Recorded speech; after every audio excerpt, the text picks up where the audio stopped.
KTM's upcoming RC450 has surfaced ahead of its official launch, thanks to homologation documents filed in China by the Austrian manufacturer's joint venture with CF Moto.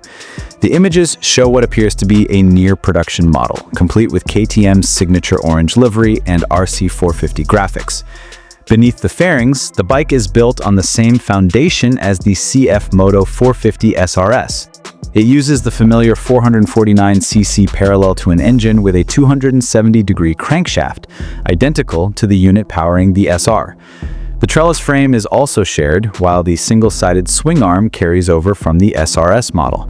However, KTM's version comes in slightly lighter at 168 kilograms compared to the CF Moto's 171 kilograms, and produces a higher power output of 56 horsepower compared to the 51 horsepower. Despite the shared platform, the differences between the two bikes are significant.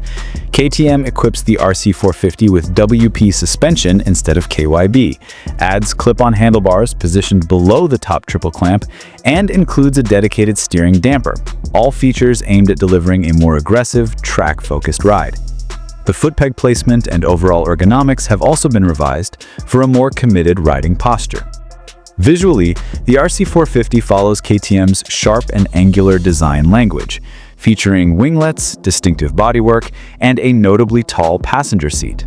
Some components, however, reveal the bike's connection to CF Moto, such as the mirrors and turn signals, which appear to be the same as those on the 450 SRS. The technical sheet lists a shortened wheelbase of 1,360 millimeters, 10 millimeters less than the CF Moto, suggesting geometry that shifts more weight toward the front. The bike's top speed is stated as 195 kilometers per hour. Tire dimensions 110/70 front and 150/60 rear, and the Bosch 10.3 MB ABS system remain unchanged. Overall, while the new KTM RC450 shares much of its architecture with the CF Moto platform, it introduces a range of upgrades aimed at creating a distinctly sportier and more premium machine. It is set to be a strong contender in the lightweight to mid-size sport bike category. Its exact market debut is still uncertain, though a second-half 2026 release seems likely. Whether KTM will retain the 450 name or switch to 490 remains to be seen.